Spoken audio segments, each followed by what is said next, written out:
Good morning and welcome to the Point.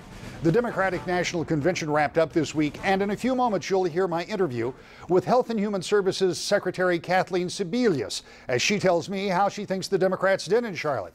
But first, you'll hear parts of the acceptance speeches from both Vice President Joe Biden and President Obama, who talks about hard choices and a choice in this election. Now, I won't pretend the path I'm offering is quick or easy. I never have.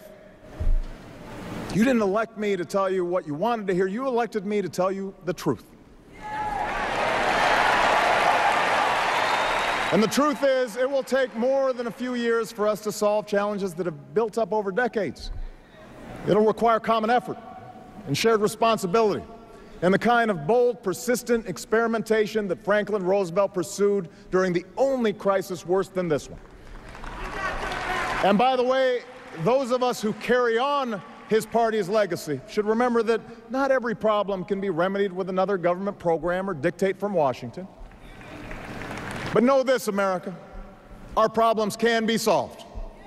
Our challenges can be met. The path we offer may be harder, but it leads to a better place, and I'm asking you to choose that future. I'm asking you to rally around a set of goals for your country. Goals in manufacturing, energy, education, national security, and the deficit. Real, achievable plans that will lead to new jobs, more opportunity, and rebuild this economy on a stronger foundation. That's what we can do in the next 4 years, and that is why I am running for a second term as President of the United States. You saw your retirement accounts drained, the equity in your homes vanished, jobs lost around the line. But what did you do as Americans? What you've always done. You didn't lose faith. You fought back. You didn't give up. You got up. You're the ones. The American people, you're the ones. You're the reason why we are still better positioned than any country in the world to lead the 21st century. You never quit on America, and you deserve a president who will never quit on you.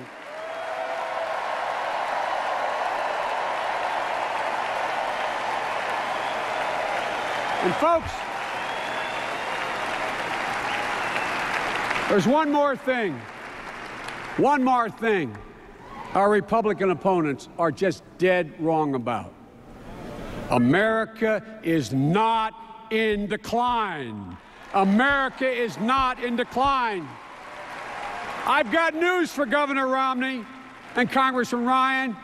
Gentlemen, never, ever, it never makes sense. It's never been a good bet to bet against the American people. Never.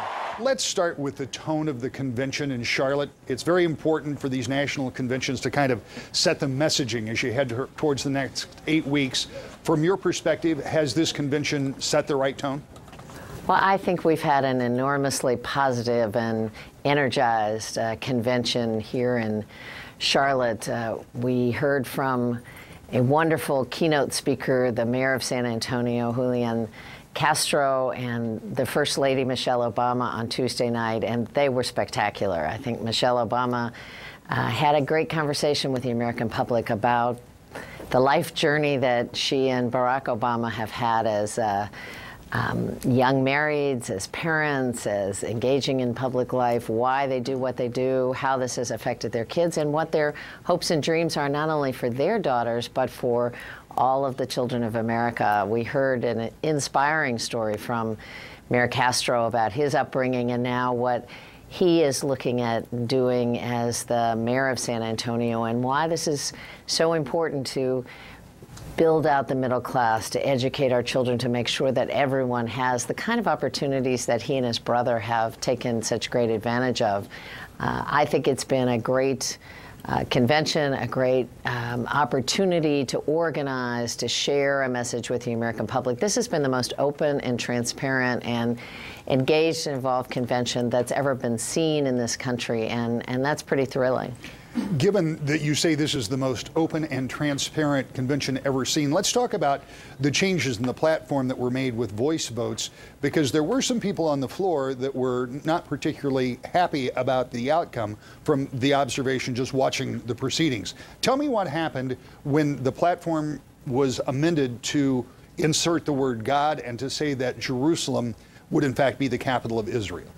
Well, the Jerusalem capital issue has been part of the Democratic and Republican platform for decades, and I think that I can't tell you exactly what happened in terms of the dynamics that the language was changed, but I think it was a broad consensus that the language that has been part of the Democratic platform for a long time needed to remain part of the platform.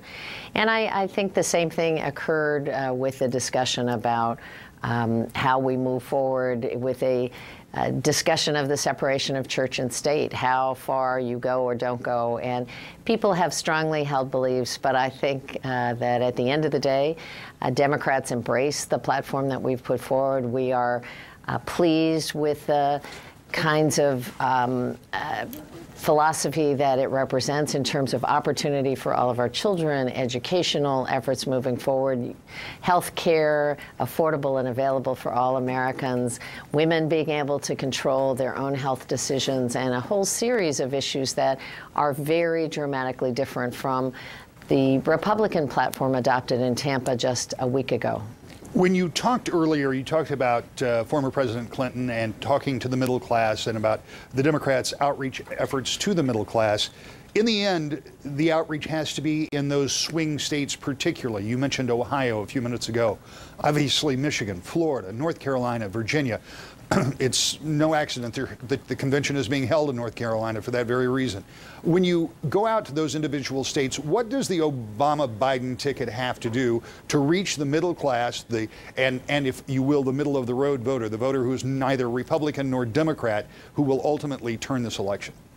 Well, I think it is a process of actually engaging with people about their families, their futures. What people really want to know is how this president, Barack Obama, has made their lives better and what they have to look forward to, or should they think about replacing him. And I think it's our job to actually remind them where we were at the beginning of this administration with one of the worst economic crises since the Great Depression, losing 750,000 jobs a month.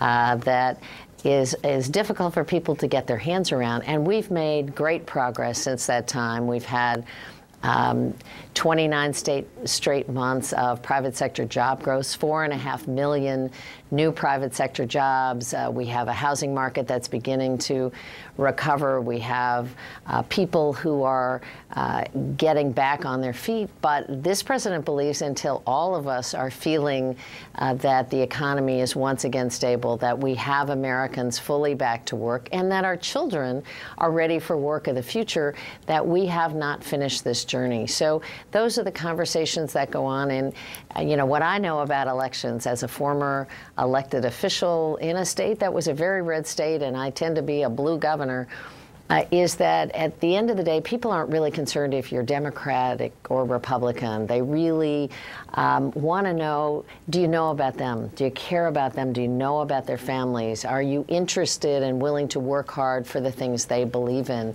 And I think that is the most powerful message we can exchange with people, that Barack and Michelle Obama, from their life stories, know about the struggles that people have when they don't have security and economic hope every day, but they have parents who love them. They're willing to work hard. They're willing to roll up their sleeves. So everybody gets a fair shot. Everybody gets a fair shake, and we play by the same set of rules because we're Americans, and that's what it's all about. You talked about people in the United States being better off than they were before President Obama was elected, but you can't ignore the large number, the millions of people that are still unemployed. Republicans would quickly point out that more people are on food assistance than there have been. I mean, it isn't as if this has turned around wholesale, if it has stopped going downhill, but there are still a lot of people unemployed. It's a little difficult to say to them that they're better off, isn't it?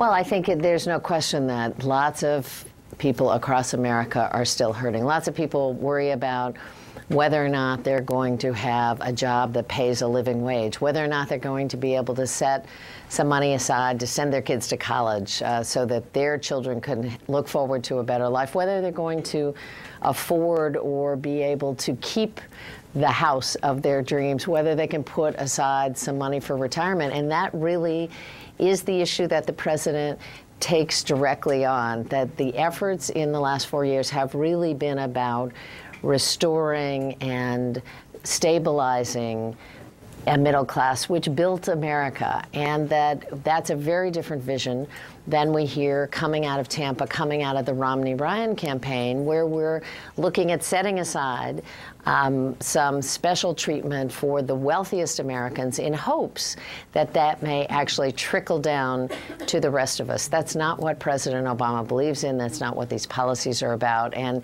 in spite of the fact that the Republicans would like to suggest that this is somehow a dependency culture, nothing could be further than the truth. This is about hard work should actually pay a living wage, that people need the skills to take care of their families, that we need health security and financial security and foreign security. And that's what this president has been all about. And yes, we have more work to do, but are we better off than teetering at the brink of an economic total meltdown? Absolutely. Are people's pensions in better shape because the stock market is now double what it was when he took office? You bet. And are we better off not hemorrhaging 750,000 jobs a month, but adding jobs month in and month out? You bet.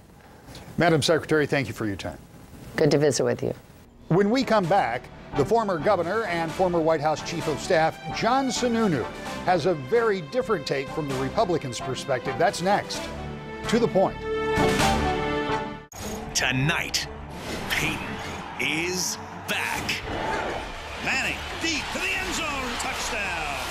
Steelers, Broncos, in the season premiere of Sunday Night Football, only on NBC. We're taking it back to the root of music.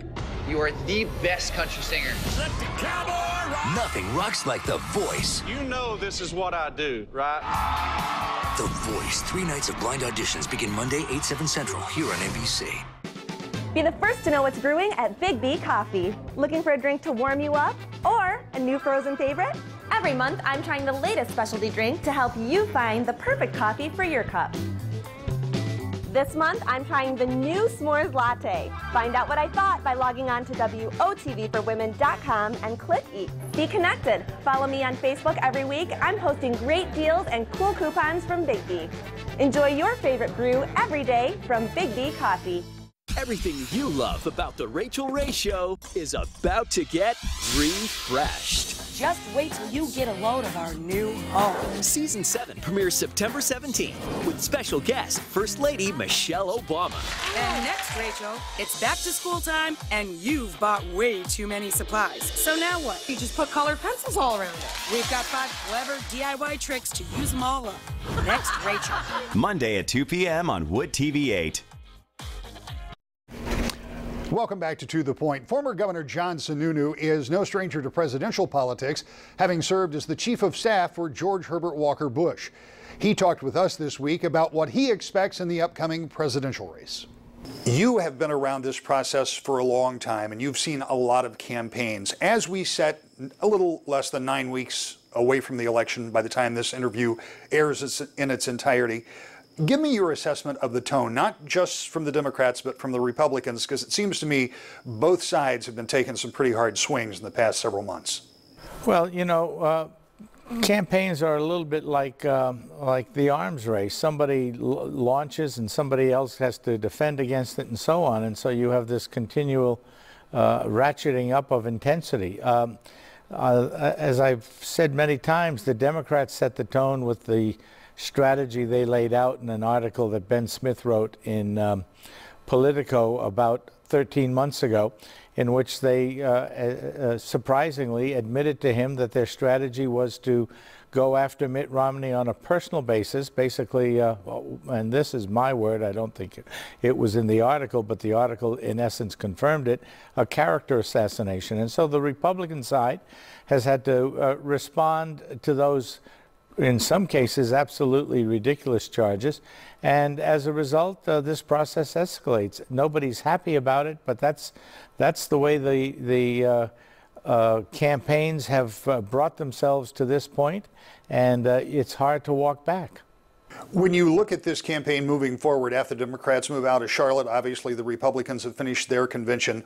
What is the strategy? What does the strategy have to be, particularly for Republicans, to pick up in those key swing states that will get to that magical 270? Look, it's not a complicated strategy. Mitt Romney knows how to create jobs. America needs jobs. That's the basic message. On top of that, there are programs in the federal government that need to be fixed, especially our entitlement programs, Medicare and Social Security. You can either stick your head in the sand and pretend they don't have problems like President Obama has, or even worse, you can steal some money from those programs to fund, as he did, Obamacare, or you can analyze the situation, examine what has to be done, and then have the courage to speak to America, as Mitt Romney and Paul Ryan have been doing, about the need to reform those programs, and then give the American public, the voting public, some honest answers as to what has to be done. I think that's going to be part of the campaign as well, and I think you have seen Governor Romney and Paul Ryan doing that rather aggressively, and I think rather successfully in some of the states where historically the legend was you can't talk about Medicare, such as in Florida. Well, that has been considered the third rail of American politics for a long time. President Bush, when he tried to make changes in Social Security, ran up against that very thing. So how do you do that in places like Florida, or any place for that matter, and not scare people into thinking that the system that they know or maybe relying on now isn't going to be fundamentally changed and they're going to end up out on the street? You, in essence, I think, just take a deep breath and recognize the American public, the American voting public, is smarter than people give them credit. And that if you explain to them in a straightforward manner what the problem is and lay out the whole set of alternatives that could be remedies, and then tell them the one you're going to pick, I think people appreciate that kind of honesty and frankly, trusting them to help you do the right thing. You have to create a partnership between the elected officials or those seeking to be elected and the voting public to be, as a team, part of identifying and solving a national problem. How specific does your ticket of Mitt Romney and Paul Ryan have to be about the other big issue we'll hear so much about, and that's the economy, specifically jobs? Governor Romney said he was going to create this vast number of jobs. There are certain specifics that he laid out, but the question is, how specific do they have to get? Because during campaign cycles, a lot of promises are made. We know there were a lot of promises made 4 years ago that Republicans have been quick to point out that weren't fulfilled. How do you make the American people believe? You lay out a package that is plausible, and I think that's what Governor Romney has done. He's talked about the fact that the tax rate on corporations is the highest in the world. We're going to lose our corporations if we don't at least get ourselves to a point where we're competitive on that. You have to talk about tax reform, and Governor Romney has talked about tax reform, cutting the rates across the board by 20% and closing some of the loopholes, and then creating an additional revenue stream by the growth rate that will come from undoing the stagnant condition of the economy that we have. But very important to Michigan is his energy package. And he understands that North America, particularly the U.S., but all of North America as a whole, has the largest reservoir of energy of any area in the world when you really examine our coal, our shale gas, our oil, and the fact that we can supplement that with nuclear and investment in the alternatives. It is important to begin to make the United States a major producer of oil again. We're a good producer, but we don't scare anybody, if you will, with the volume of oil we are currently producing. We can produce more. And when you do that, you put a pressure on the world oil price, as well as creating competitive supplies of energies here in the U.S. You put pressure on the oil prices, and nothing is better for our auto industry than low-cost liquid fuel for our cars. And so Mitt Romney's plan on energy not only is good for the economy, not only is good for creating a competitive supply of energy for our manufacturing that we want to bring back here, but is good for the consumer, because it brings down the exceedingly high price of gasoline. We've more than doubled under President Obama because he had such a backward view of energy policy. And when the price of gasoline comes down, that's good news for the American auto industry. Well, speaking of that American auto industry, one of the things you will hear if you're on the ground in Michigan, a lot of people will say the auto industry is healthier, more jobs have been created. Governor Snyder has said that some jobs have been created in the auto industry, a Republican governor here. And the problem that Mitt Romney runs into with Democrats is they say, look, he was against the auto bailout. They like to use the phrase from a headline in an editorial, let Detroit go bankrupt. How would you, if you were advising him in a situation like that, how do you counter that you were against something that many in Michigan will say was positive, at least here in Michigan? 2 points. Number one, that headline was written by the New York Times editorial headline writer. The op-ed was Mitt Romney's. The headlines was the New York Times's. Number two, GM did go bankrupt, and it was taken bankrupt by President Obama. There's no denying that there was a whole host of alternatives and a whole host of ways of taking GM through the process, some of which included bankruptcy. What Mitt Romney has criticized is not that somebody saved the auto industry, but the way they did it. Governor Romney has pointed out that there could have been a process going through bankruptcy where the millions of stockholders would not have been completely screwed as they were by President Obama. He's talked about the fact that there might have been a better way to deal with the pensions for the folks at Delphi. There might have been a better way to deal with the restructuring of GM. We might not have had to send so many jobs overseas from GM, which has happened under the Obama control of the company, to save efficiencies. There's lots of things that could have been done. It's not that Governor Romney would not have moved forward with a specific solution for GM. It's just that he thinks that the one that was adopted by President Obama, which now has a $35 billion loss associated with it for the U.S. taxpayer, was not the best choice. But that doesn't mean that he would not have figured out how to save it. There's nobody in the country I would bring in other than Governor Romney and some of his colleagues who understand how to do that, who could have done it in a better way that would have protected stockholders, bondholders, pensioners, and jobs simultaneously.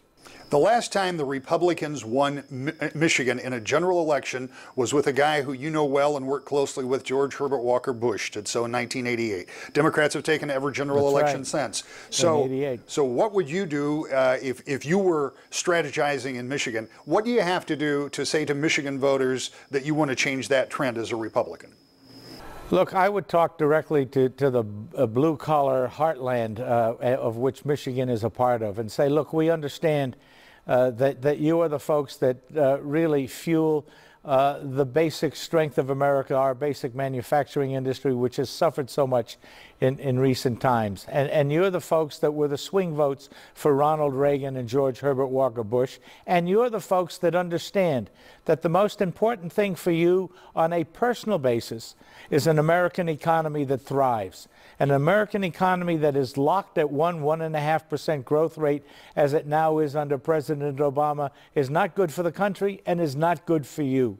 It is time that we had a president that knows how to create growth, that knows how to use good energy policy, not only to revive manufacturing, but to provide the ancillary stimulus that is so important, for example, to the auto industry that you have. We need a president that understands that entrepreneurs in America are scared to death of the current presidency, and people are not investing to create jobs. These folks do understand that jobs come from investment. They have generally been, the jobs in Michigan have generally been the result of people and companies investing in equipment and then doing the hiring to operate that equipment. And if you have the investment side of America afraid to invest in America, you have the biggest problem of all. I think faith in the fact that folks in Michigan understand that in the long run is the kind of message that you will hear from Governor Romney as we move forward. Governor, thank you so much for your time. Thank you very much. It has been a busy 2 weeks of keeping up with both Republicans and Democrats, largely in satellite interviews from both Tampa and Charlotte. And now the race is ready to hit the road. Will that road run through Michigan? We'll talk about that when we come back. To the point.